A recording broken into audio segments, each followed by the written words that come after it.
서울 시내의 한 장례식장은 고요한 슬픔에 잠겨 있었습니다. 푸른 꽃과 하얀 국화로 장식된 빈소에는 박정희 할머니의 영정사진이 놓여 있었습니다. 72년의 삶을 마감한 그녀의 얼굴은 사진 속에서 엄숙하면서도 단아한 미소를 머금고 있었습니다. 그녀의 며느리 미영은 검은 상복을 입고 장례식장 한쪽에 조용히 서 있었습니다. 그녀의 눈은 붉게 부어 있었고 얼굴에는 지난 3년간의 병간호로 인한 피로가 깊게 새겨져 있었습니다. 10년 동안 모셨던 시어머니가 이제는 더 이상 이 세상에 없다는 사실이 미영에게는 아직도 현실로 다가오지 않았습니다. 그녀의 마음 한구석에서는 이제 더 이상 시어머니의 냉대를 받지 않아도 된다는 안도감과 끝까지 시어머니의 인정을 받지 못했다는 허무함이 교차했습니다. 장례식장 안은 낮은 흐느낌과 조문객들의 위로의 말들로 가득했습니다. 미영이 찻잔을 정리하기 위해 움직이던 그때 어디선가 둘째 며느리 강소연의 목소리가 그녀의 귀에 또렷이 들렸습니다. 네. 형님이 어머님을 제대로 모시지 못한 것 같아요. 어머님 마지막까지 형님 때문에 마음고생이 심하셨죠. 미영은 그 말에 가슴이 철렁 내려앉았습니다. 그녀는 천천히 고개를 돌려 소리가 나는 방향을 바라보았습니다. 소연은 친척들에게 둘러싸여 장례 절차를 주도하고 있었습니다. 38세의 나이에도 여전히 아름다운 그녀는 검은 상복을 입었지만 화장은 완벽했고 조문객들 앞에서 눈물을 훔치는 모습까지 어쩐지 연습한 듯 했습니다. 소연의 옆에는 그녀의 남편 정재훈이 조용히 서 있었습니다. 사업 실패로 어깨가 축 처진 그의 모습은 아내 소연의 당당함과 대조적이었습니다. 어머님께서 항상 저한테 말씀하셨어요. 소연아, 며느리 중에 내가 제일이다라고요. 소연은 손수건으로 눈가를 톡톡 두드리며 말했습니다. 저는 어머님이 그렇게 생각해 주셔서 정말 감사했어요. 그런데 마지막에 형님이 간호를 제대로 못해서. 소연의 말끝을 흐리는 모습에 친척들은 고개를 끄덕이며 그녀의 어깨를 토닥였습니다. 그래, 우리 소연이가 효부지. 미영은 소연이 자신에 대해 하는 말을 들으며 입술을 깨물었습니다. 10년 동안 정성껏 한 번도 불평 없이 시어머니를 모셨는데 이런 말을 들어야 했습니다. 마지막 3년은 시어머니의 암투병을 간호사 출신인 자신이 직접 간호했습니다. 그 과정에서 얼마나 많은 밤을 뜬 눈으로 지새웠는지, 얼마나 많은 눈물을 삼켰는지 아무도 몰랐습니다. 하지만 시어머니는 끝까지 소연만 예뻐했고 소연은 이제 그 사실을 무기로 미영을 모함하고 있었습니다. 미영은 자리를 피해 장례식장 구석으로 물러났습니다. 그녀의 남편 정현수는 조문객들을 응대하느라 바빴고 그런 그를 보며 미영은 또 한 번 외로움을 느꼈습니다. 현수는 항상 바빴습니다. 해외 출장이 잦은 직업 때문에 집을 자주 비웠고 그 사이 미영은 시부모와 단둘이 지내며 모든 집안일을 도맡아 했습니다. 시어머니가 미영에게 냉담할 때도 현수는 어머님이 그런 의도는 아니었을 거야라며 상황을 회피했고 결국 미영은 항상 혼자였습니다. 저녁이 되자 조문객들이 대부분 돌아갔고 장례식장에는 가족들만 남았습니다. 정상문 할아버지는 오랜 시간 아내의 영정 앞에 묵묵히 앉아 있다가 간신히 자리에서 일어났습니다. 75세의 나이에도 여전히 기품 있는 모습이었지만 아내를 잃은 슬픔은 그의 굽은 어깨와 깊게 패인 주름에 그대로 새겨져 있었습니다. 평생 과묵했던 그는 이 상황에서도 말이 많지 않았습니다. 가족들은 빈소 뒤편의 작은 방에 모여 간단한 저녁 식사를 했습니다. 아무도 많은 말을 하지 않았고 숟가락 부딪히는 소리만 방 안에 울렸습니다. 그때 정상문 할아버지가 입을 열었습니다. 이제 아내도 없고 나는 재산이 필요 없다. 그의 목소리는 낮고 깊었습니다. 조금만 남기고 다 고생한 가족들에게 나눠줄 생각이다. 순간 방 안의 공기가 변했습니다. 미영은 소연의 표정이 확연히 달라지는 것을 놓치지 않았습니다. 소연은 재빨리 남편 정재훈을 향해 의미심장한 시선을 보냈습니다. 재훈은 그 눈빛을 읽고 목을 가다듬었습니다. 아버지, 재훈이 조심스럽게 말을 꺼냈습니다. 재산은 당연히 어머니를 잘 모신 사람이 관리해야 한다고 생각합니다. 병간호도 그렇고 어머니가 우리 소연이를 참 아끼셨는데 그의 말은 완곡했지만 의미는 분명했습니다. 시어머니의 재산을 자신들이 관리하겠다는 뜻이었습니다. 미영은 그 말을 듣고 숨이 막히는 기분이었습니다. 시어머니를 진심으로 모셨던 자신의 노력은 아무도 알아주지 않고 겉으로만 효도한 소연이 이제는 재산까지 가져가려 한다니 도저히 이해할 수 없었습니다. 미영은 남편 현수를 바라보았습니다. 하지만 그는 고개를 숙인 채 침묵만 지켰습니다. 항상 그랬듯이 현수는 갈등 상황에서 중재자가 되기보다는 방관자가 되기를 선택했습니다. 미영은 그런 남편이 원망스러웠지만 동시에 그가 어머니의 장례식에서 불필요한 다툼을 원치 않는다는 것도 이해했습니다. 식사가 끝난 후 미영은 화장실에 가기 위해 복도로 나왔습니다. 그때 빈소 옆 작은 대기실에서 소연과 시아버지의 대화 소리가 들렸습니다. 미영은 걸음을 멈추었습니다. 아버님, 사실 말씀드리기 죄송하지만 소연의 목소리가 한층 낮아졌습니다. 어머니 건강이 형님 때문에 더 안 좋아지신 것 같아요. 나중에는 간호를 제대로 안 했다고 하더라고요. 미영은 그 자리에 얼어붙었습니다. 그녀의 귀에 피가 솟구치는 것 같았습니다. 어떻게 이런 말을 할 수 있지? 그녀는 지난 3년간 거의 잠을 자지 못했습니다. 시어머니가 통증으로 밤새 신음할 때마다 곁을 지켰고 병원에서 퇴원한 후에도 24시간 간호를 도맡았습니다. 그런데 이제 와서 간호를 제대로 안 했다고? 미영은 손이 떨려왔습니다. 그리고 그 얘기를 들은 시아버지가 고개를 끄덕이는 모습도 봤습니다.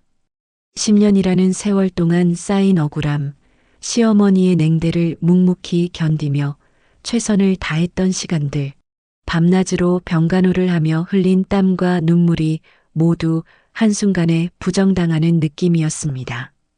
그녀의 온몸이 떨리기 시작했습니다. 더 이상 참을 수 없었습니다. 자신의 모든 희생과 정성이 이렇게 짓밟히는 것을 그냥 지켜볼 수는 없었습니다. 미영은 다시 빈소로 향했습니다. 그녀의 발걸음은 무거웠지만 마음은 이미 결정을 내린 듯 단단했습니다. 환한 표정으로 미영이 빈소에 들어서자 가족들은 모두 그녀를 바라보았습니다. 모두의 시선이 집중되었지만 미영은 그것을 느끼지 못했습니다. 그녀의 시선은 오직 재단과 시어머니의 영정사진에만 고정되어 있었습니다. 미영의 얼굴은 창백했고 눈에는 분노와 상처의 불꽃이 일렁였습니다. 10년 동안 어머님을 지극정성으로 모셨는데 이렇게 모욕을 당해야 합니까? 미영의 목소리가 떨렸습니다. 그 얘기를 들은 소연과 시아버지도 미영에게 다가와 그녀를 바라봤습니다. 재산이 목적이었다면 저도 이렇게 고생하지 않았을 겁니다. 그리고 동서, 어떻게 그런 말을 할 수 있어? 나는 어머님 마지막 순간까지 그녀의 목소리가 흐려졌고 눈에서는 뜨거운 눈물이 쏟아졌습니다. 그리고는 참았던 분노가 폭발하듯 미영은 재단을 향해 두 손을 뻗었습니다. 순간 재단이 기울어졌고 시어머니의 영정사진과 재물이 바닥에 쏟아졌습니다. 꽃병이 깨지는 소리와 함께 과일들이 바닥을 굴렀고 촛불이 꺼졌습니다.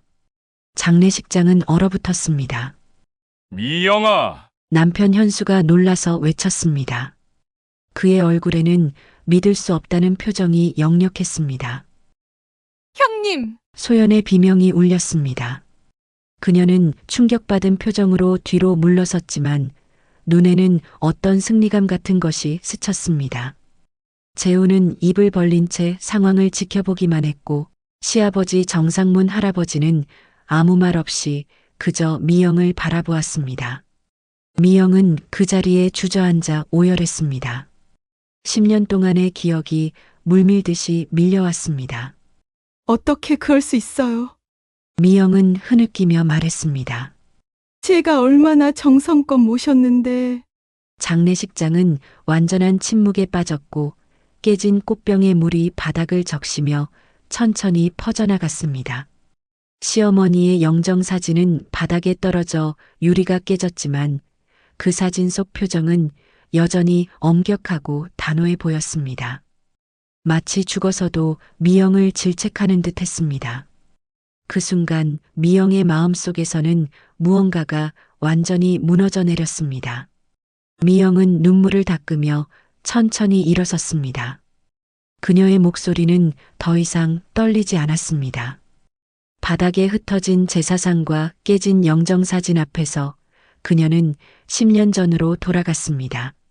모든 것이 시작된 그날, 때는 10년 전 비가 내리던 4월의 어느 날이었습니다.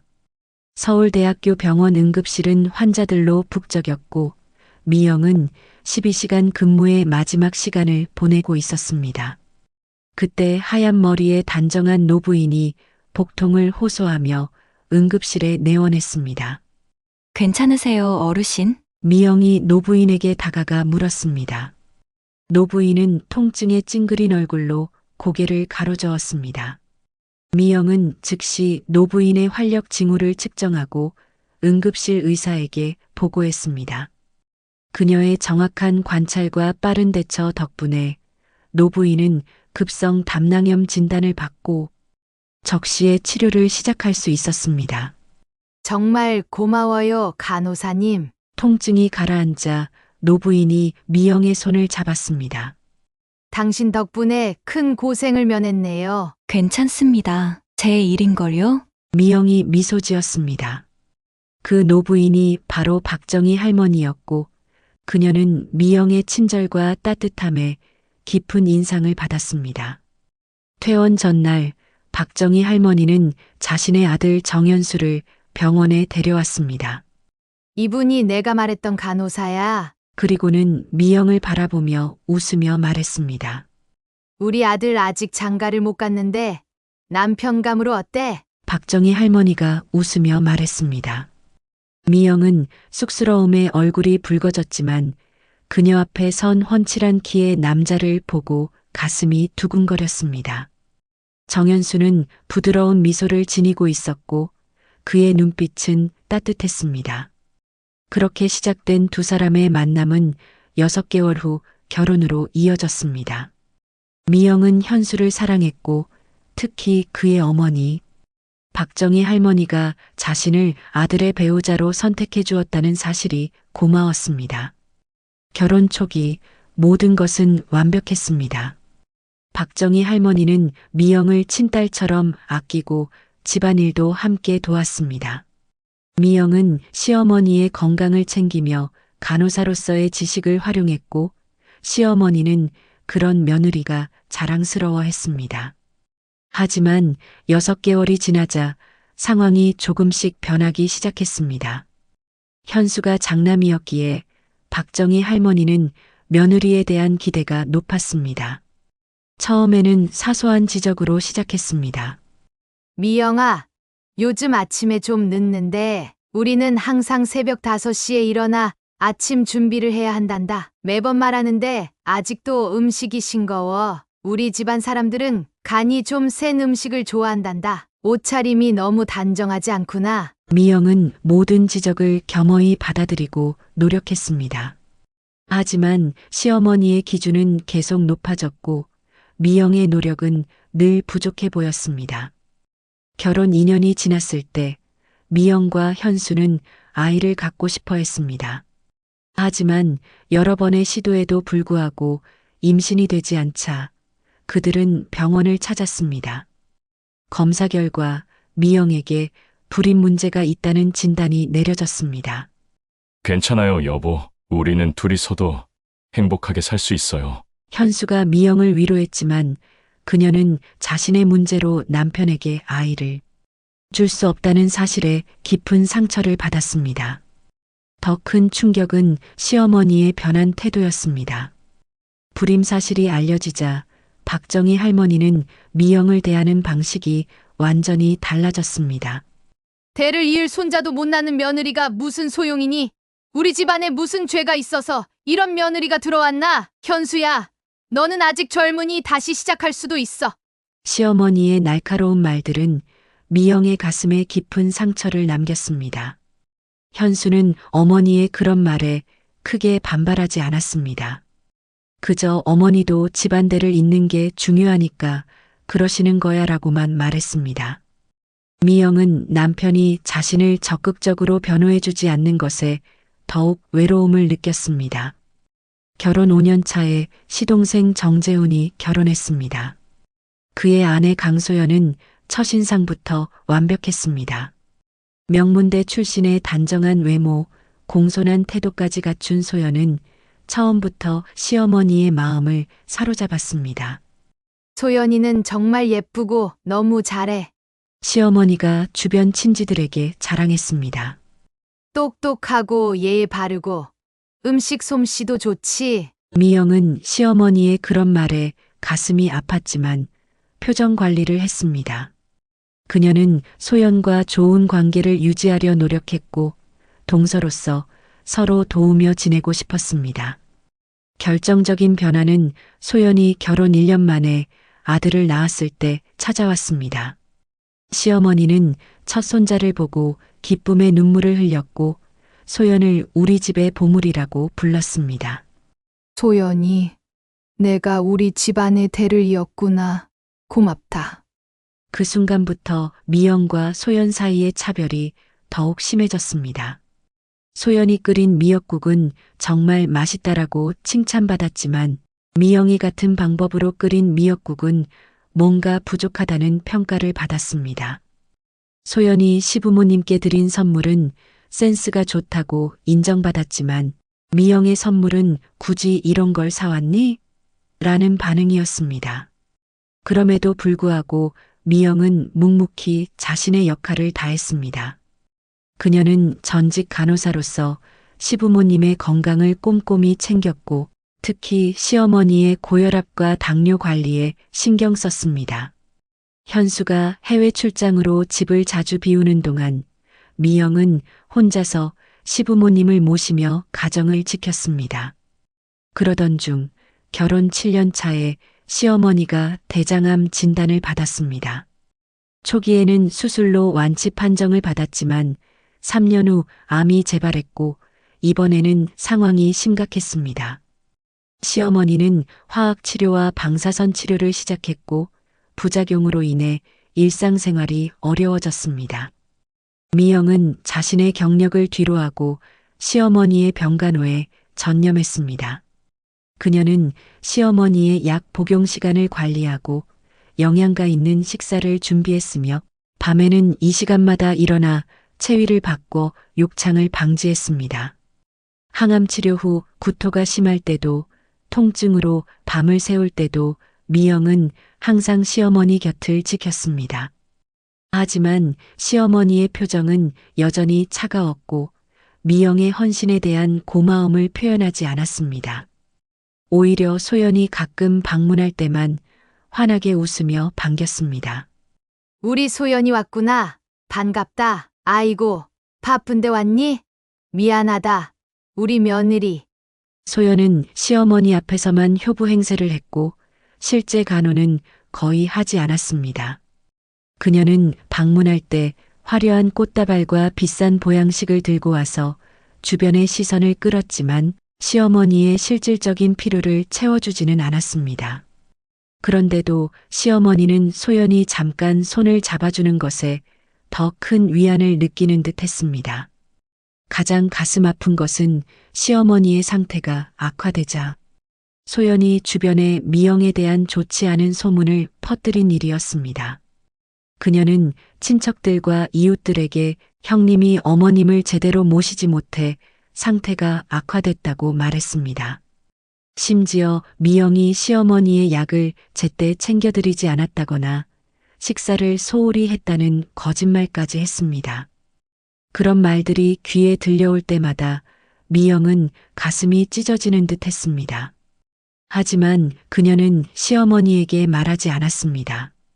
시어머니 건강이 안 좋은 상황에 그런 말들을 하면 오히려 시어머니 건강에 좋지 않을 것이라 판단했고 그저 자신이 진심으로 돌보면 언젠가는 알아주시리라 믿었습니다. 시어머니의 상태는 더욱 악화되었고 마지막 몇 주는 미영이 병원 침대 옆에서 하루 24시간을 지켰습니다. 현수도 해외 출장을 미루고 돌아왔지만 그는 어머니의 상태를 보고 감당하지 못했습니다. 결국 마지막 순간에도 미영이 홀로 시어머니의 임종을 지켰습니다. 어머님, 편히 가세요. 제가 아버님 잘 모실게요. 미영이 시어머니의 손을 잡고 속삭였습니다. 시어머니는 마지막 순간 미영의 손을 약하게 꼭 쥐었습니다. 그리고 그녀의 눈에서 한 줄기 눈물이 흘러내렸습니다. 그것이 미영에게 남긴 마지막 메시지였습니다. 시어머니가 돌아가신 후 미영은 깊은 슬픔에 잠겼습니다. 10년간의 서운함과 상처에도 불구하고 그녀는 진심으로 시어머니를 그리워했습니다. 그리고 장례식장에서 소연이 한 말을 들었을 때 10년간 쌓인 모든 억울함과 분노가 한순간에 폭발했습니다. 그녀의 눈에서는 뜨거운 눈물이 흘러내렸고 10년간의 헌신과 소외감이 그 눈물에 담겨 있었습니다. 장례식장의 무거운 침묵 속에서 그녀는 자연스럽게 시아버지 정상문 할아버지를 바라보았습니다. 75세의 노학자는 여전히 담담한 표정으로 상황을 지켜보고 있었습니다. 아버님, 미영이 떨리는 목소리로 말을 이었습니다. 아버님은 항상 말씀이 없으셨지요. 정상문 할아버지는 평생 말보다 행동으로 살아온 사람이었습니다. 서울대학교 국문학과 교수로 30년을 재직하며 그는 강의실에서도 필요한 말만 간결하게 했습니다. 학생들은 그를 침묵의 정교수라고 불렀지만 동시에 그의 통찰력과 지혜를 존경했습니다. 가정에서도 그는 과묵했습니다. 아침 식사 시간에 신문을 읽으며 가끔 오늘 날씨가 좋구나라고 말하는 정도였고 저녁 식사 때는 밥이 맛있다는 짧은 칭찬이 전부였습니다. 대부분의 집안 대소사는 아내 박정희 할머니가 결정했고 그는 묵묵히 따랐습니다. 미영이 이 집에 며느리로 들어온 첫날 정상문 할아버지는 단 한마디만 했습니다.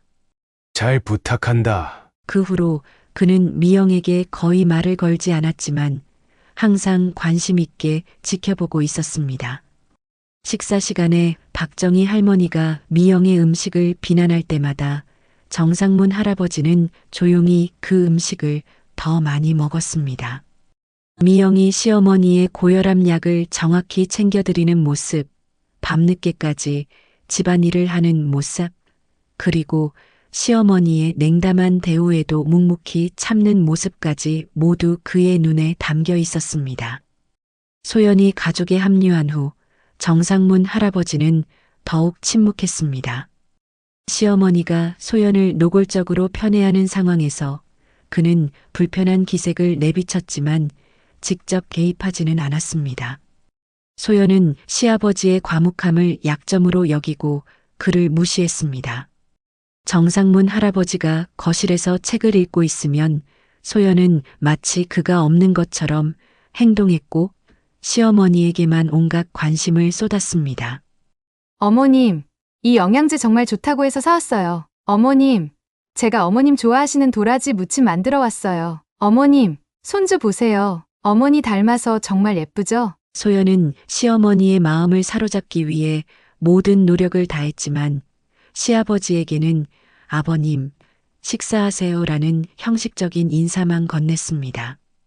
그런 소연의 태도에도 정상문 할아버지는 특별한 반응을 보이지 않았습니다. 하지만 그의 날카로운 눈은 소연이 시어머니 앞에서만 효부 행세를 하고 뒤에서는 전혀 다른 모습을 보이는 것을 놓치지 않았습니다. 어느 날 저녁 미영이 설거지를 하고 있을 때 정상문 할아버지가 부엌에 들어왔습니다. 그는 잠시 미영을 바라보다가 조용히 말했습니다. 물 한 잔만 줄 수 있나? 미영은 즉시 깨끗한 컵에 물을 따라 시아버지께 드렸습니다. 정상문 할아버지는 물을 마시고 컵을 내려놓은 후 갑자기 미영의 어깨에 손을 얹었습니다. 난 다 알고 있다. 그의 목소리는 낮고 깊었습니다. 너무 마음 쓰지 말거라. 그 짧은 말 한마디에 미영의 눈에서는 뜨거운 눈물이 흘러내렸습니다. 그동안 쌓인 외로움과 서러움이 한순간에 무너지는 것 같았습니다. 시아버지가 자신의 상황을 이해하고 있다는 사실만으로도 큰 위로가 되었습니다. 미영은 더 이상 말을 잇지 못했습니다. 정상문 할아버지는 조용히 손수건을 내밀었고 미영의 눈물을 닦아주었습니다. 그리고 그는 아무 말 없이 부엌을 나갔습니다. 그 짧은 순간이 미영에게는 10년 중 가장 따뜻한 순간으로 기억되었습니다.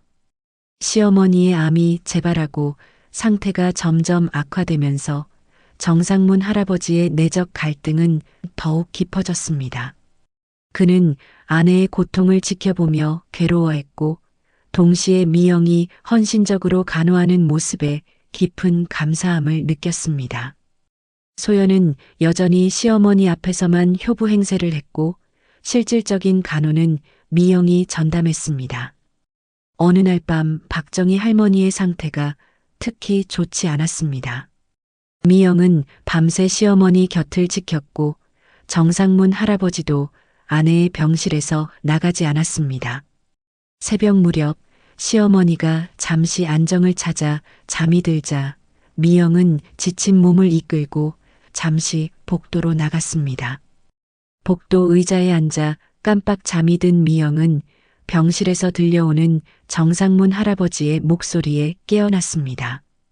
평소 과묵했던 시아버지가 아내에게 긴 이야기를 하고 있었습니다. 여보, 내가 물어볼 것이 있네. 정상문 할아버지의 목소리가 떨렸습니다. 우리가 큰며느리에게 너무 가혹하지 않았나? 병실은 잠시 조용해졌습니다. 미영은 문 앞에 서서 숨을 죽이고 그 대화를 들었습니다. 미영이는 10년 동안 우리에게 헌신했어. 특히 당신에게. 정상문 할아버지가 계속했습니다. 그런데 우리는, 특히 당신은 그 아이에게 따뜻한 말 한마디 건네지 않았지. 나도 알아요. 하지만 미영이는 좋은 아이야. 우리가 좀 더 따뜻하게 대했어야 했는데. 미영은 시아버지의 말에 가슴이 뭉클해졌습니다. 그는 항상 자신의 편이었던 것입니다. 그날 밤 박정희 할머니의 상태는 급격히 악화되었고 새벽녘에 그녀는 조용히 숨을 거두었습니다. 아내의 임종우, 정상문 할아버지는 다시 말이 없어졌습니다. 그의 눈에는 깊은 슬픔이 서려 있었고 그 슬픔은 말로 표현할 수 없을 정도로 깊었습니다. 하지만 미영은 이제 시아버지의 침묵이 무엇을 의미하는지 알았습니다.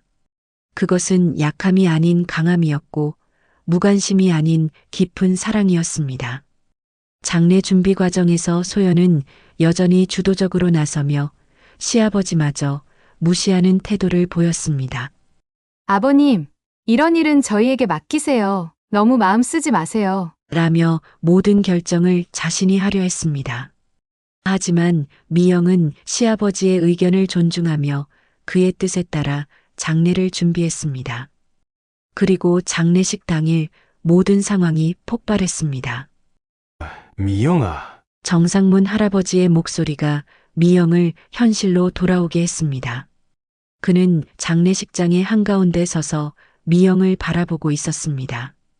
그의 눈에는 분노가 아닌 이해와 용서가 담겨 있었습니다. 괜찮다. 그가 짧게 말했습니다. 그 한마디에 미영은 다시 한번 시아버지의 깊은 이해심과 사랑을 느꼈습니다.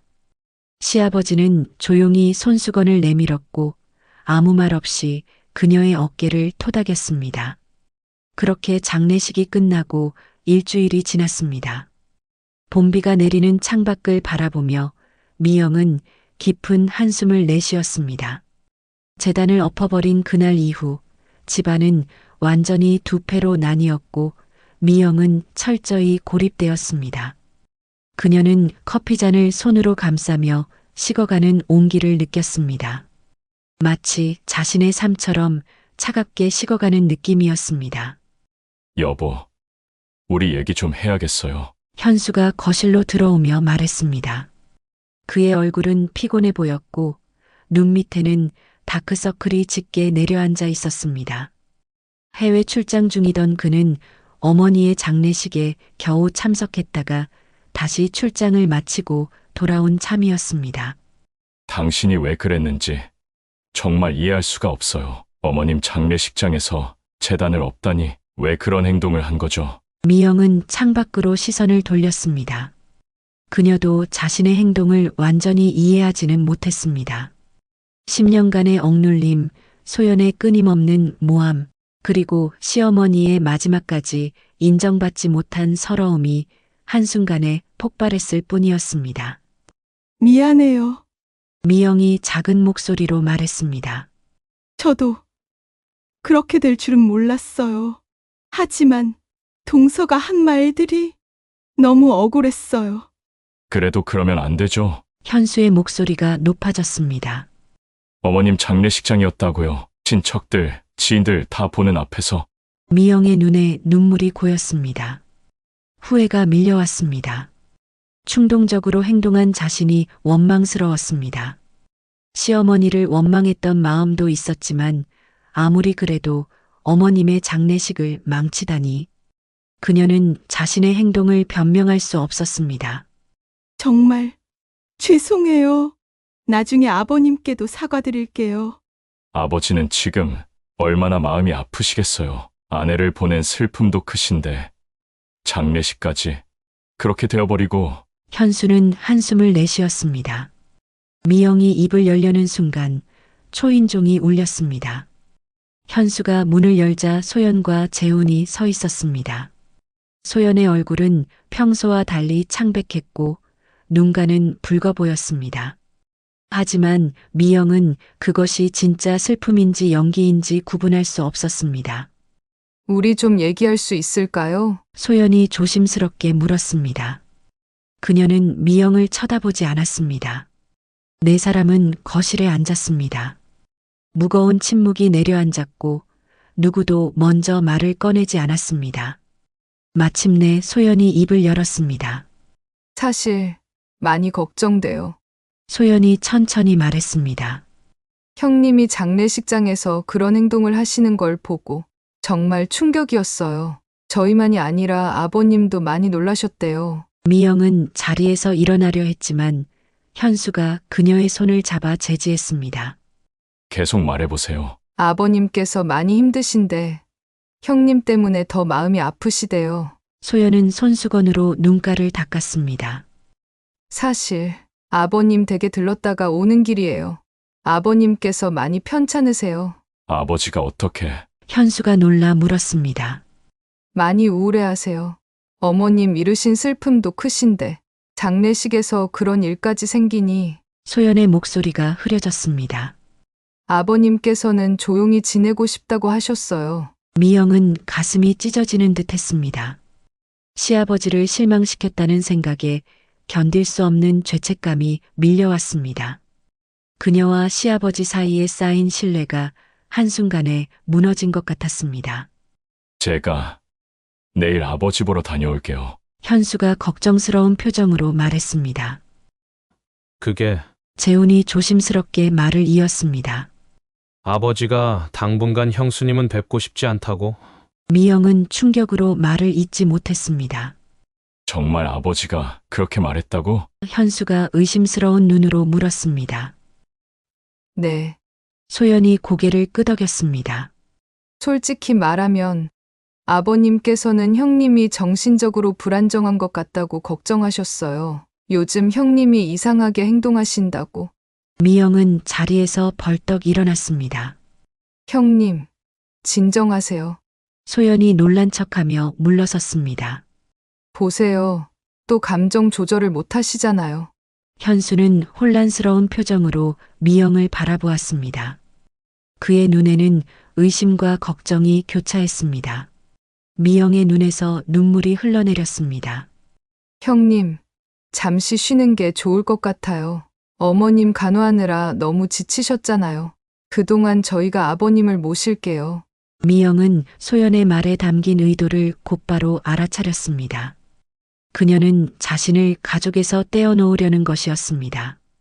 시아버지의 재산을 노리는 소연이 이제는 시아버지까지 자신의 편으로 만들려 하고 있었습니다. 그렇게 소연과 재훈이 돌아간 후 미영은 남편에게 진실을 설명하려 했습니다.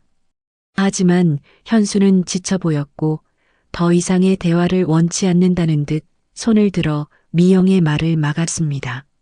오늘은 이만 자요. 내일 아버지 뵙고 천천히 생각해 볼게요. 그날 밤 미영은 잠을 이루지 못했습니다. 소연이 집안 전체에 자신을 정신적으로 불안정한 사람으로 몰아가고 있다는 것이 명백했습니다. 더 끔찍한 것은 현수가 그 말을 반신반의하고 있다는 점이었습니다. 그녀는 자신의 행동이 가져온 결과를 생각하며 깊은 후회에 잠겼습니다. 아침이 밝아오자 미영은 직접 시아버지 댁으로 가기로 결심했습니다.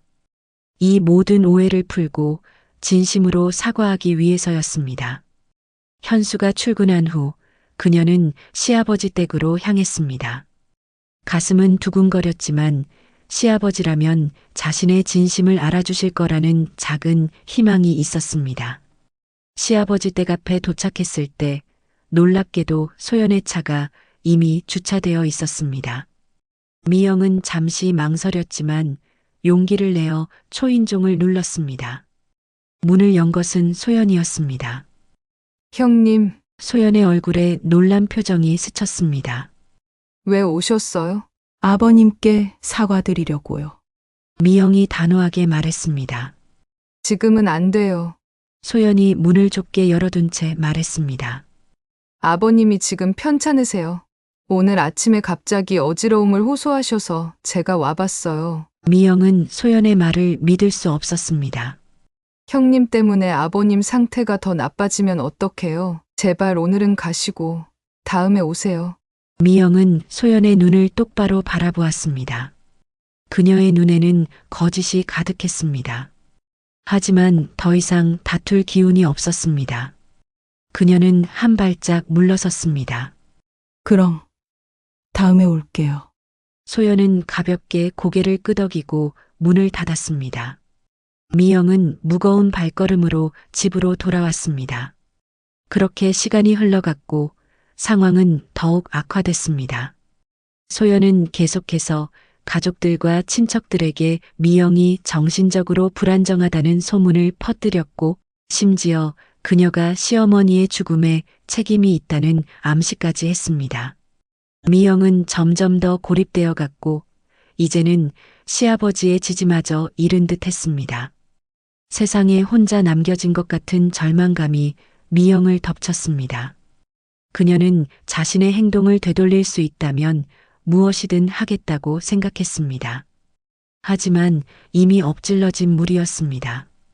그리고 그 틈을 소연이 완벽하게 파고들었습니다. 장례식 이후 한 달이 지났습니다. 봄이 깊어지며 정원의 진달래가 붉게 피어났지만 정상문 할아버지의 집은 여전히 무거운 침묵에 잠겨 있었습니다. 창가에 앉아 책을 넘기던 그는 문득 손을 멈추고 깊은 한숨을 내쉬었습니다. 아내가 떠난 빈자리는 너무나 크고 깊었습니다. 더욱 아픈 것은 아내가 떠난 후 가족들 사이에 벌어진 갈등이었습니다. 정상문 할아버지는 창밖으로 시선을 돌렸습니다. 그의 눈에는 깊은 고뇌가 서려 있었습니다. 작은 며느리 소연이 틈만 나면 찾아와 미영에 대한 험담을 늘어놓았고 아들 현수는 갈등 속에서 어떤 결정도 내리지 못한 채 갈팡질팡하고 있었습니다. 무엇보다 큰 며느리 미영은 완전히 고립되어 있었습니다. 이대로는 안 되겠구나. 정상문 할아버지가 중얼거렸습니다. 그는 서랍에서 오래된 일기장을 꺼냈습니다. 아내 박정희 할머니가 마지막까지 써온 일기였습니다. 정상문 할아버지는 일기장을 가슴에 안았습니다. 이제는 진실을 밝힐 때였습니다. 그날 저녁 정상문 할아버지는 가족들에게 전화를 걸었습니다. 내일 저녁에 다들 집으로 모여라. 중요한 얘기가 있다. 다음 날 저녁 가족들이 하나둘 모였습니다. 현수와 미영이 먼저 도착했고 조금 뒤에 재훈과 소연이 들어왔습니다. 거실에는 무거운 침묵이 내려앉았습니다. 미영은 고개를 숙인 채 자리에 앉았고 소연은 시아버지 옆자리를 차지하며 다정한 미소를 지었습니다. 아버님, 요즘 어떠세요? 제가 끓인 보약 드셨어요? 소연이 다정하게 물었습니다. 정상문 할아버지는 가볍게 고개를 끄덕였지만 그의 표정은 여전히 엄숙했습니다. 다들 왔으니 이야기를 시작하자. 테이블 위에는 차와 과일이 놓여 있었지만 아무도 손을 대지 않았습니다. 분위기는 경직되어 있었고 특히 미영은 시아버지의 눈길을 피한 채 손가락만 꼼지락거렸습니다. 한 달 동안 지켜봤다. 정상문 할아버지가 입을 열었습니다. 너희들이 어떻게 행동하는지, 누가 진실을 말하고 누가 거짓을 말하는지. 그의 말에 소연이 약간 움찔했지만 곧 태연한 표정을 되찾았습니다. 너희들 요즘 말이다. 정상문 할아버지가 말을 이으려는 순간 갑자기 그의 표정이 일그러졌습니다. 그는 가슴을 움켜쥐며 앞으로 고꾸라졌습니다. 아버님? 미영이 가장 먼저 달려가 그를 붙잡았습니다. 아버지! 현수가 놀라 외쳤습니다. 정상문 할아버지는 숨을 헐떡이며 가슴을 움켜쥐었습니다. 얼굴은 창백해졌고 이마에는 식은땀이 흘렀습니다. 그는 미영의 팔 안에서 고통스러운 신음을 내뱉었습니다. 미영은 침착하게 119에 전화하라고 지시했습니다. 그리고 그녀는 재빨리 시아버지를 바닥에 눕히고 넥타이를 풀어주었습니다. 아버님, 제 말 들리세요? 심장이 아프세요?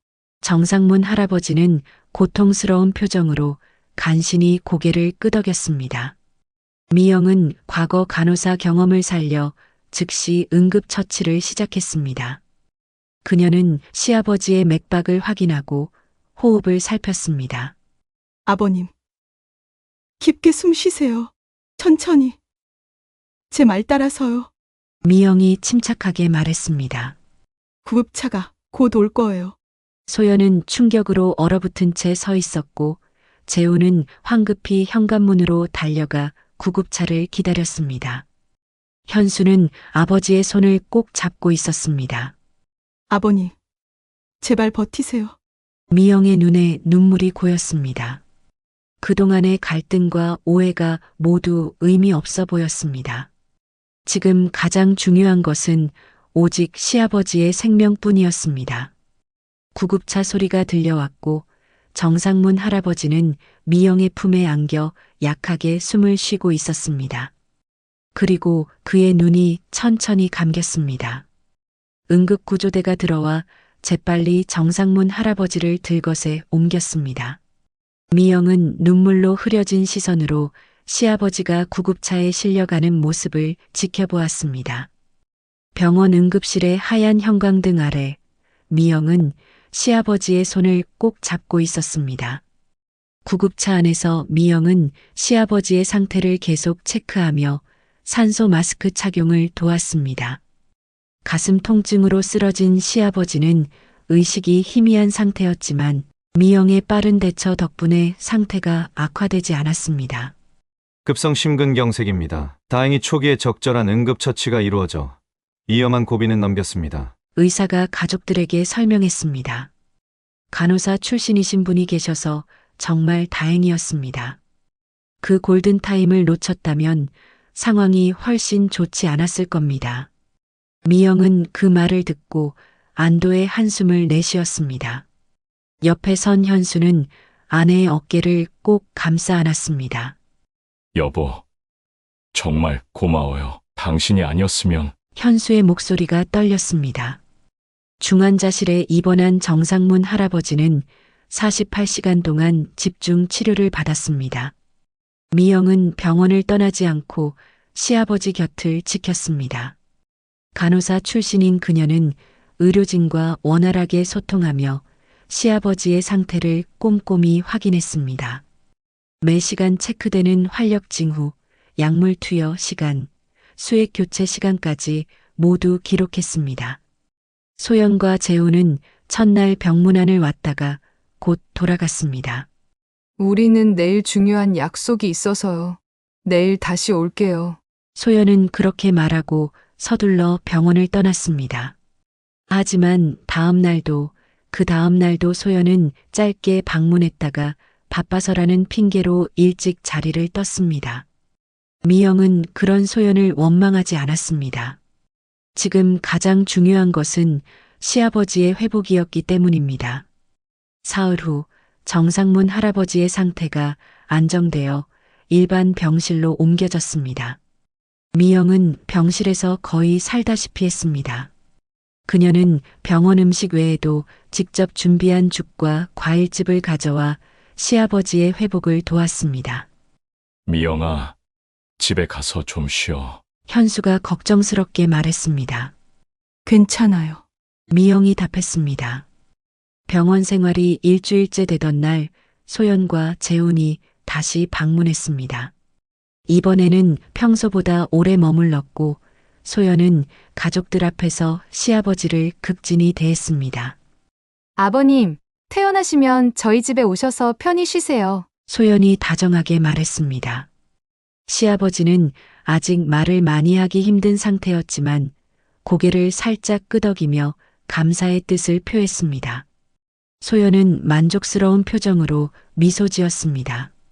저녁이 되자 소연과 재우는 병실을 나갔고 미영은 복도에서 화장실을 다녀오려던 참이었습니다.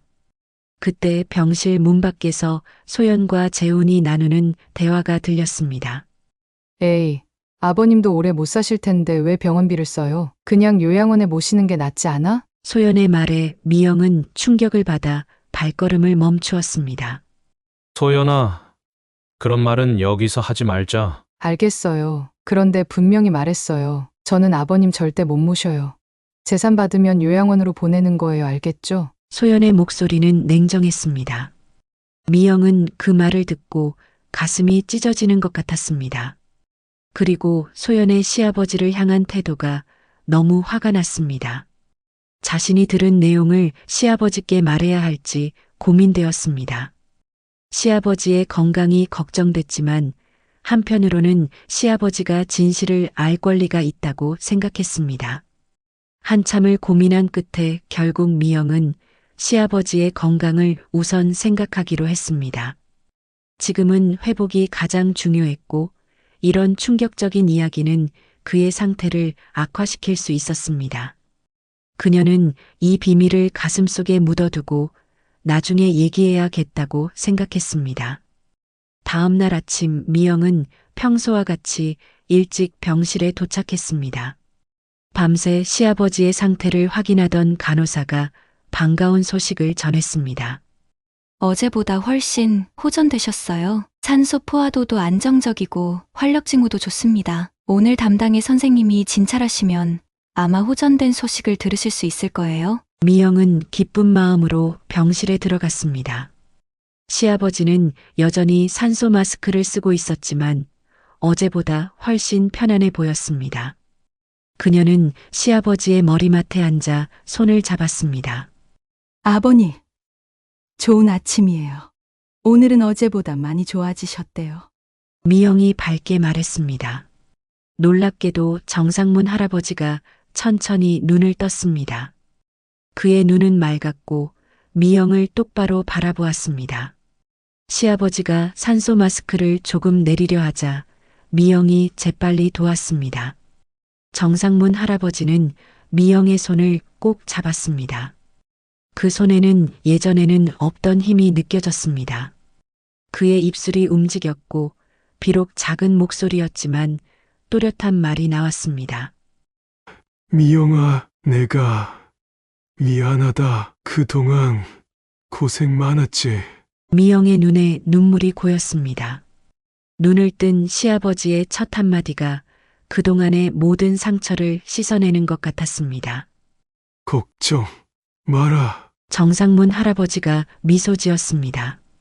그것은 지난 10년간 미영이 본 가장 따뜻한 미소였습니다. 이제 모든 것이 바로잡힐 것이다. 미영은 감격에 겨워 눈물을 흘렸습니다. 그동안의 오해와 갈등, 소외감이 모두 녹아내리는 것 같았습니다. 시아버지의 말 한마디가 그녀에게 새로운 힘을 주었습니다. 정상문 할아버지는 고개를 끄덕이며 다시 한번 미영의 손을 꼭 쥐었습니다. 그의 눈에는 결연한 의지가 빛났습니다. 이것은 단순한 회복의 약속이 아니었습니다. 그것은 오랫동안 침묵했던 진실이 마침내 빛을 볼 것이라는 약속이었습니다. 병실의 창문으로 따스한 봄 햇살이 들어왔고 그 빛은 미영과 시아버지의 얼굴을 환하게 비추었습니다. 어둠의 시간이 지나고 이제 진실의 시간이 다가오고 있었습니다. 정상문 할아버지가 퇴원하기 하루 전날이었습니다. 2주간의 입원 생활 끝에 그의 건강은 놀라울 정도로 회복되었습니다. 의사들도 그의 빠른 회복에 놀랐습니다. 특히 미영의 헌신적인 간호가 큰 역할을 했다고 입을 모았습니다. 오늘은 모두 와주길 바란다. 정상문 할아버지가 미영에게 말했습니다. 가족 모두 함께 모여야 할 일이 있다. 미영은 시아버지의 말씀대로 현수, 재훈, 소연에게 연락했습니다. 오후 2시 병실 안에는 모든 가족이 모였습니다. 좁은 병실은 긴장감으로 가득했습니다. 소연이 가장 먼저 달려와 정상문 할아버지 옆자리를 차지했습니다. 그녀는 평소보다 더 화려하게 화장하고 값비싼 옷을 입고 있었습니다.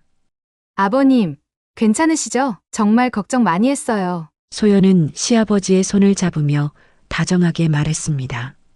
앞으로 저희 집으로 모실게요. 제가 직접 간호해 드릴게요. 재훈은 아내 뒤에 조용히 서 있었고 현수와 미영은 병실 반대편에 자리 잡았습니다. 미영은 시아버지의 눈빛이 평소와 다르다는 것을 감지했습니다. 그의 눈에는 강한 결의가 서려 있었습니다. 모두 모였으니 이야기를 시작하마. 정상문 할아버지가 침대에서 천천히 자세를 고쳐 앉으며 말했습니다.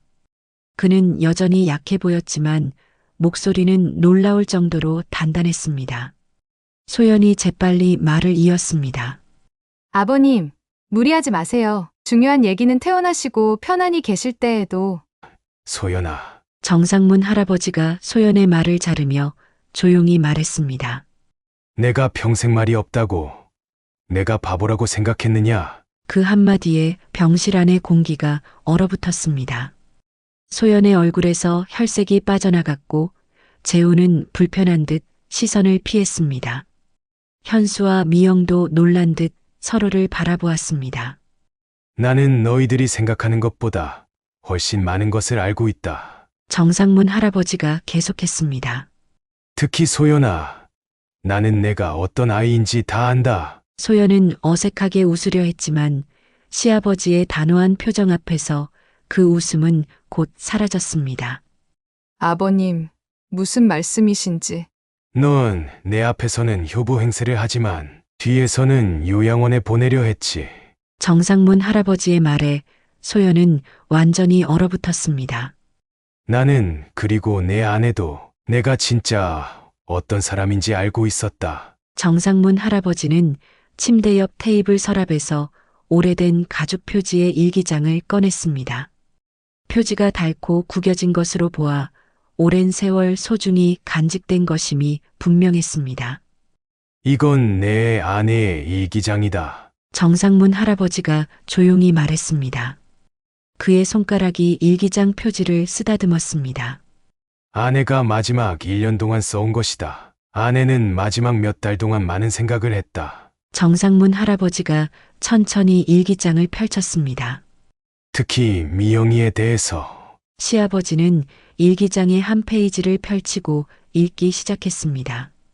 오늘도 미영이가 밤새 내 곁을 지켰다. 큰며느리가 정말 고맙다. 어느 순간부터 큰며느리에게 표현을 잘 못했다. 어디서부터 잘못됐는지 모르겠다. 내가 죽기 전에 꼭 고맙다고 얘기하고 싶다. 미영은 그 말을 듣고 눈물을 참지 못했습니다. 시어머니가 마음속으로는 자신을 인정하고 있었다는 사실이 믿기지 않았습니다. 현수는 놀란 표정으로 아내의 어깨를 감싸 안았습니다. 정상문 할아버지는 다른 페이지를 넘겼습니다. 미영이가 없었다면 나는 이미 오래전에 떠났을 것이다. 그 아이의 간호사 경험과 따뜻한 마음이 내 생명을 연장시켰다. 내가 너무 고집이 세서 그 아이를 많이 아프게 했구나. 용서받을 수 있을까? 소연의 얼굴이 창백해졌습니다. 그녀는 자리에서 일어나려 했지만 재훈이 그녀의 어깨를 잡아 안쳤습니다.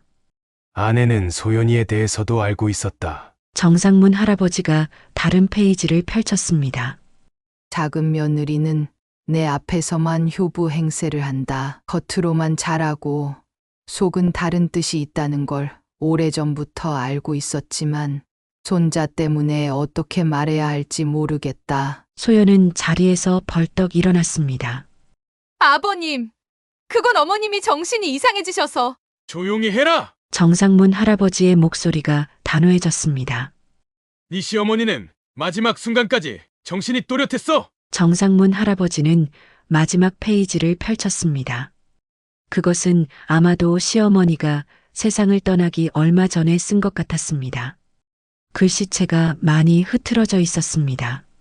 오늘 밤이 내 마지막일지도 모르겠다. 내 남편에게 부탁한다. 미영이를 잘 돌봐주고 그 아이에게 내 마음을 전해주길. 그리고 소연이의 욕심을 경계하길. 병실안은 완전한 침묵에 빠졌습니다. 소연은 충격에 빠진 듯 아무 말도 하지 못했고 재훈은 고개를 숙인 채 바닥만 바라보았습니다. 미영은 가슴이 벅차올랐습니다.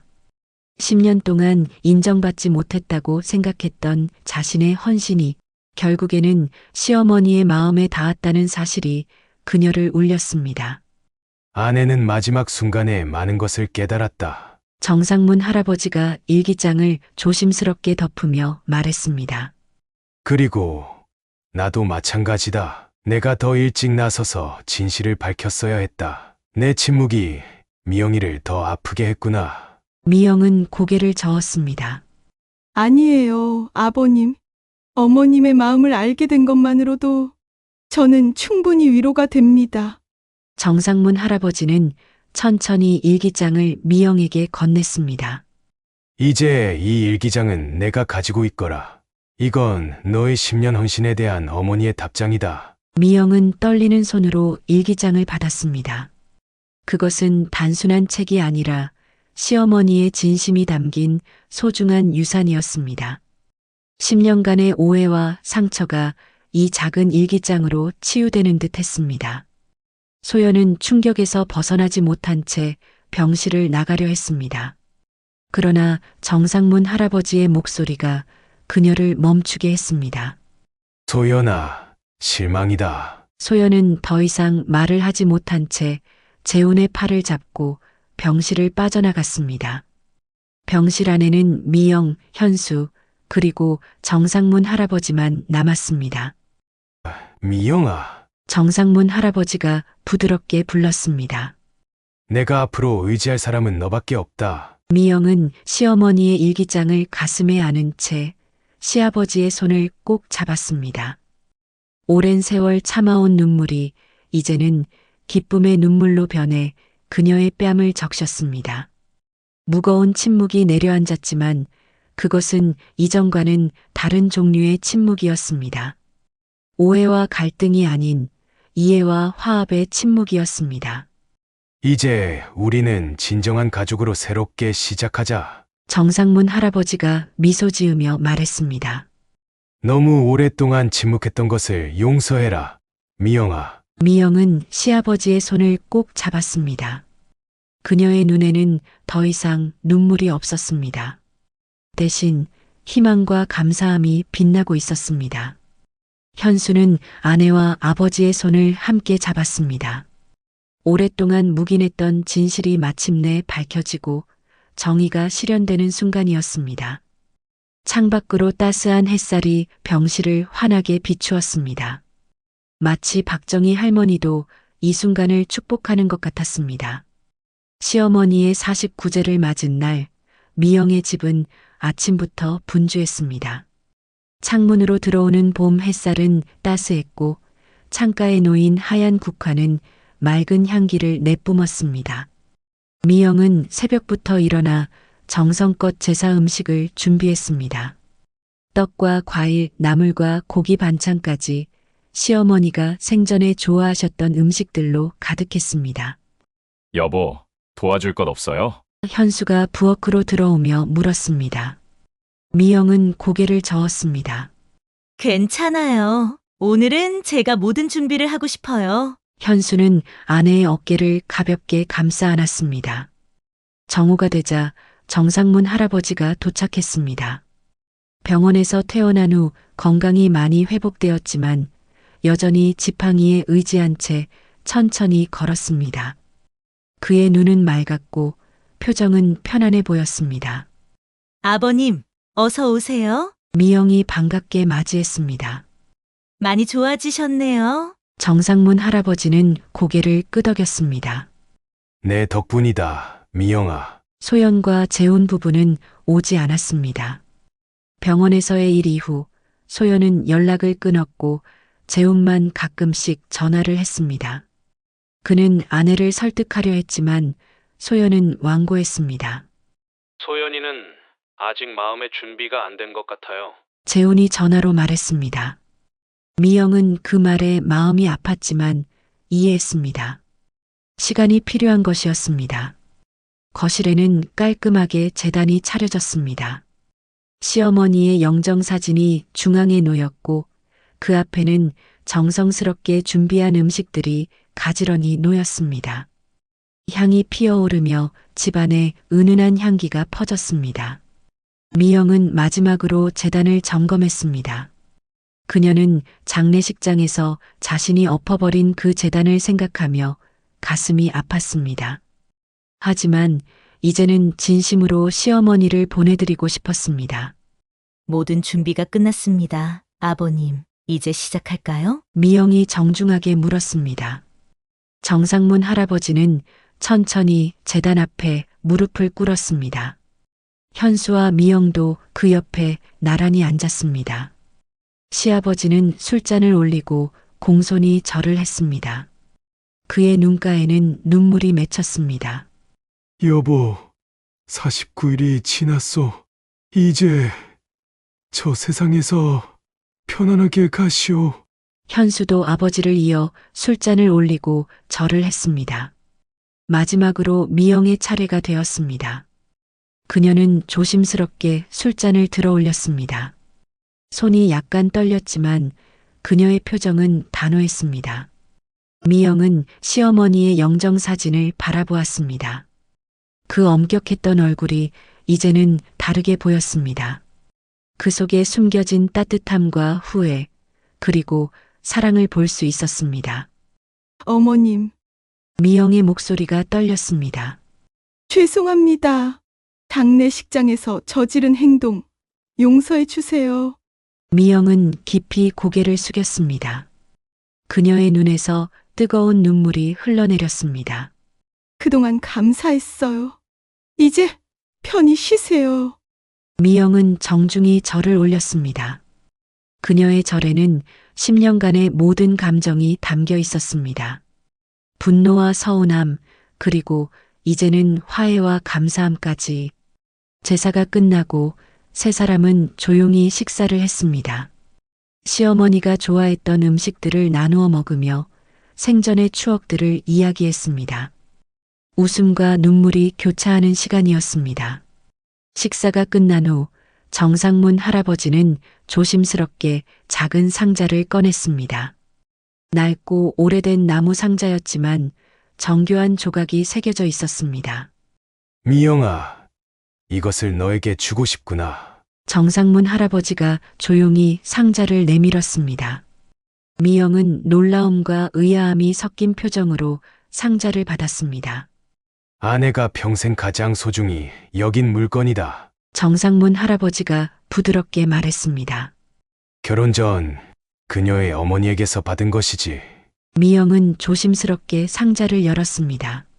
안에는 은으로 만든 작은 비녀가 놓여 있었습니다. 단순하지만 우아한 디자인이었고 끝에는 작은 연꽃이 장식되어 있었습니다.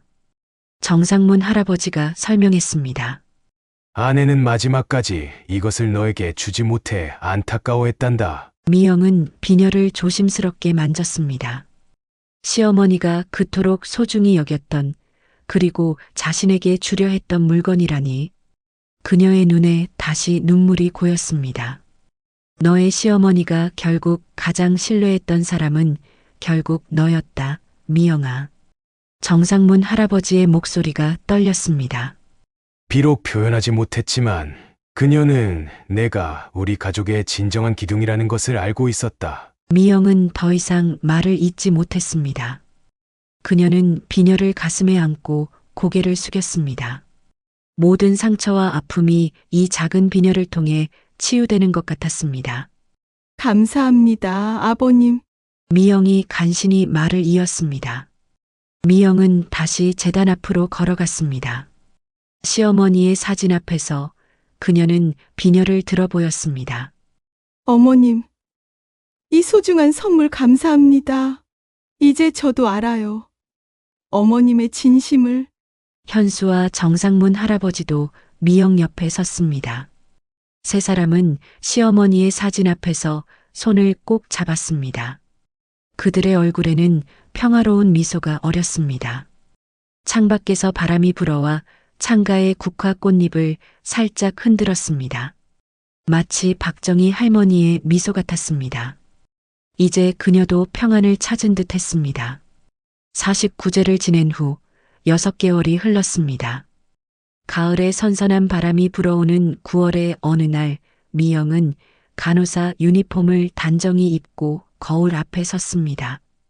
하얀 유니폼과 붉은 십자가 배지가 그녀에게 새로운 활력을 불어넣었습니다. 10년 만에 다시 입게 된 간호사 유니폼은 설렘과 긴장감을 동시에 가져왔습니다. 여보, 어때요? 미영이 현수에게 물었습니다. 너무 오랜만이라 어색한데. 현수는 아내를 자랑스럽게 바라보았습니다. 정말 잘 어울려. 우리 간호사 선생님. 미영은 쑥스럽게 웃었습니다. 서울대학교 병원에서 다시 일하게 된 것은 정상문 할아버지의 도움이 컸습니다. 그는 오랜 지인인 병원 이사장에게 미영을 추천했고 병원 측에서는 기꺼이 그녀를 중견 간호사로 채용했습니다. 시어머니가 돌아가신 후 현수와 미영의 관계는 완전히 달라졌습니다. 현수는 자신의 부재와 무관심이 아내에게 얼마나 큰 상처가 되었는지 깨달았습니다. 그는 해외 출장을 줄이고 가족과 함께하는 시간을 늘렸습니다. 무엇보다 미영의 꿈과 희망에 귀 기울이기 시작했습니다. 저녁에 아버지가 오신대요. 현수가 말했습니다. 첫 출근 축하한다고. 미영은 미소 지었습니다. 정상문 할아버지와의 관계도 크게 달라졌습니다. 그는 이제 더 이상 과묵한 시아버지가 아니라 미영에게 든든한 후원자이자 진정한 아버지가 되었습니다. 매주 일요일이면 그들은 함께 식사를 하며 많은 이야기를 나누었습니다. 정상문 할아버지는 아내를 보낸 슬픔에서 조금씩 벗어나고 있었습니다. 그는 다시 대학 도서관에 나가 책을 읽기 시작했고 오랫동안 잊고 있던 문학 연구도 재개했습니다. 특히 미영과 현수와 함께하는 시간이 그에게 큰 위안이 되었습니다. 미영은 마지막으로 거울을 보며 옷매무새를 다듬었습니다. 이제 가볼게요. 첫날 화이팅. 현수가 아내에게 응원의 키스를 해주었습니다. 병원에서의 첫날은 바쁘고 긴장되었지만 미영에게는 보람찬 시간이었습니다. 10년의 공백에도 불구하고 그녀의 손길은 여전히 섬세했고 환자들을 대하는 태도는 따뜻했습니다.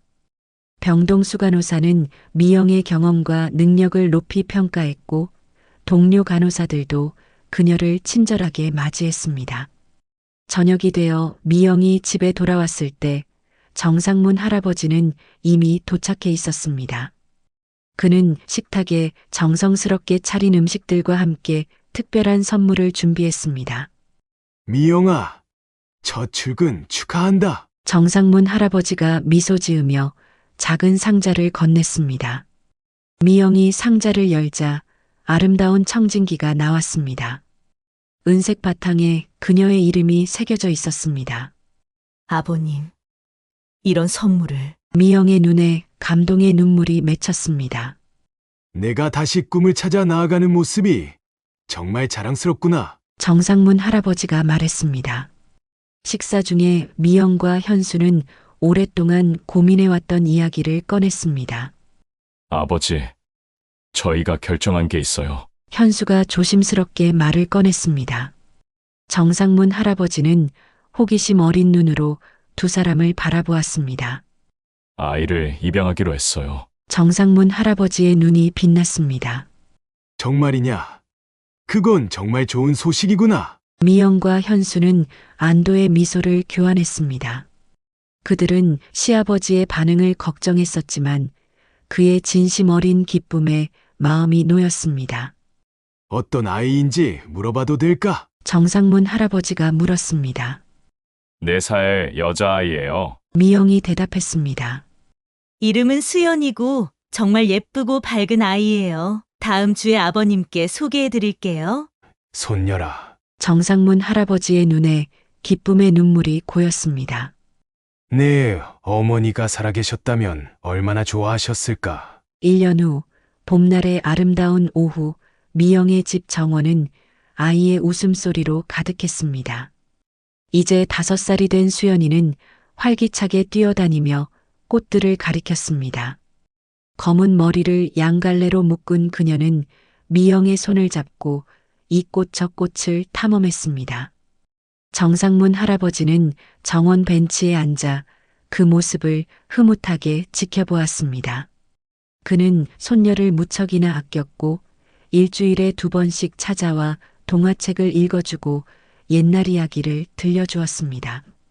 할아버지! 수연이가 달려와 정상문 할아버지의 무릎에 앉았습니다. 이거 봐요. 예쁜 꽃이에요. 수연이의 작은 손에는 하얀 진달래 꽃이 들려 있었습니다. 그래, 정말 예쁘구나. 정상문 할아버지가 미소 지었습니다. 할머니가 가장 좋아하셨던 꽃이 한다. 할머니요? 수연이가 호기심 어린 눈으로 물었습니다. 할머니는 하늘나라에 계신데요. 수연이는 할머니 얼굴도 몰라요. 정상문 할아버지는 주머니에서 작은 사진을 꺼냈습니다. 시어머니 박정희 할머니의 젊은 시절 사진이었습니다. 단아하고 아름다운 미소를 짓고 있는 모습이었습니다. 이분이 바로 너의 할머니란다. 정상문 할아버지가 사진을 수연이에게 보여주었습니다. 수연이는 사진을 유심히 바라보았습니다. 할머니 예뻐요. 근데 왜 눈썹이 찡그려져 있어요? 정상문 할아버지는 부드럽게 웃었습니다. 내 할머니는 엄격했단다. 하지만 가장 따뜻한 사람이었지. 엄격하다는 게 뭐예요? 수연이가 물었습니다. 규칙을 중요하게 생각하고 때로는 조금 무서워 보일 수도 있는 거란다. 정상문 할아버지가 설명했습니다. 하지만 할머니는 가족을 누구보다 사랑하셨어. 특히 내 엄마를 정말 믿고 의지하셨단다. 미영은 정원 가장자리에서 그 대화를 듣고 있었습니다. 시어머니에 대한 시아버지의 따뜻한 설명이 그녀의 마음을 따뜻하게 해주었습니다. 그녀도 이제는 시어머니를 다르게 기억하게 되었습니다. 엄격함 뒤에 숨겨진 사랑과 미처 표현하지 못했던 감사함까지. 할머니가 있었다면 우리 수연이를 얼마나 예뻐했을까. 정상문 할아버지가 손녀의 머리를 쓰다듬으며 말했습니다. 진짜요?